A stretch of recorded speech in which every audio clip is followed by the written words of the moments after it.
Hello everybody, this is Metal Rose and this is Metal Rose's Heavy Metal History Corner. Here are a couple of cool things that happened this week in heavy metal history. I want to wish a very happy birthday in heaven to Lorenz Hammond, the inventor of the Hammond organ, who was born on January 11th, 1895. I believe that bands like Vanilla Fudge, Steppenwolf, and Uriah Heep started out early heavy metal and they all had the Hammond organ in their bands. Honestly, now people don't use them that much, but it's still a fucking cool instrument, so check it out. Happy birthday, Lorenz. Love you. On January 11th, 1967, the Jimi Hendrix Experience recorded Purple Haze. Jimi also signed to a new label, Track Records, on this day.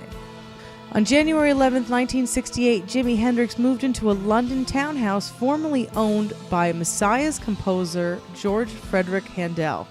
Jimi Hendrix told the Daily Mirror that he will not let the tradition down. On January 12, 1984, Motley Crue opened its first U.S. tour at Madison Square Garden in New York City. On January 12, 1993, Cream performed at the Rock and Roll Hall of Fame induction ceremony in Los Angeles. Other inductees included Creedence Clearwater Revival, The Doors, and Van Morrison and Sly and the Family Stone. On January 12, 2005, Green Day's American Idiot returned to the top United States charts, knocking Eminem's Encore down to number 2.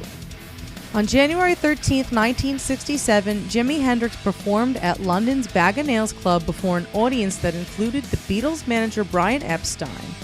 Earlier in the day, Epstein's management company, NEMS, merged with Robert Stigwood Organization. The bands in the merged roster included The Who and Cream. On January 13, 1986, Sex Pistols members John Lydon, Steve Jones, and Paul Cook, as well as the mother of Sid Vicious, sued former manager Malcolm McLaren for $1 million. They settled out of court. On January 13, 2013, Black Sabbath announced the title of their new album would be 13. And check it out, it's really great. I want to wish a very happy birthday to Zakk Wylde, who was born on January 14th, 1967 here in New Jersey.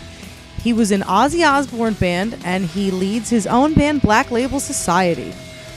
I also want to wish a very happy birthday to Dave Grohl of the Foo Fighters and Nirvana, who was born on January 14th, 1969. On January 14, 1978, the Sex Pistols performed before a sold-out crowd at San Francisco's Winter Ballroom.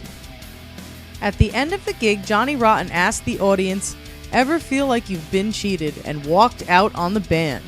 Sounds like something he would do.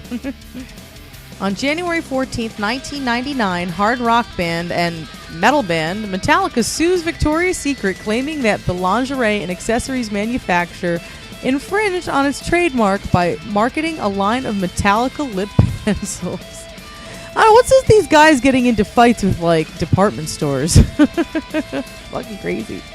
On January 16th, 1978, Sex Pistols member Sid Vicious fell through a glass door at San Francisco hotel, took a drug overdose, and was rushed to the hospital.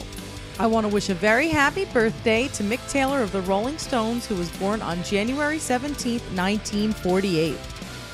On January 17, 1967, the Jimi Hendrix Experience recorded a session for Radio Luxembourg's Ready, Steady Radio. The band ran up a bar bill of $6.21, which they were unable to pay. And last but not least, on January 17, 2002, Metallica's James Hetfield and his wife Francesca welcomed the birth of their third child, a baby girl named Markella. Well, that's all I have for you guys this week. Please visit my website at www.heavymetalrose.com, and please visit my band's website at www.orbinaut.com. See you all next week. Love you. Bye-bye.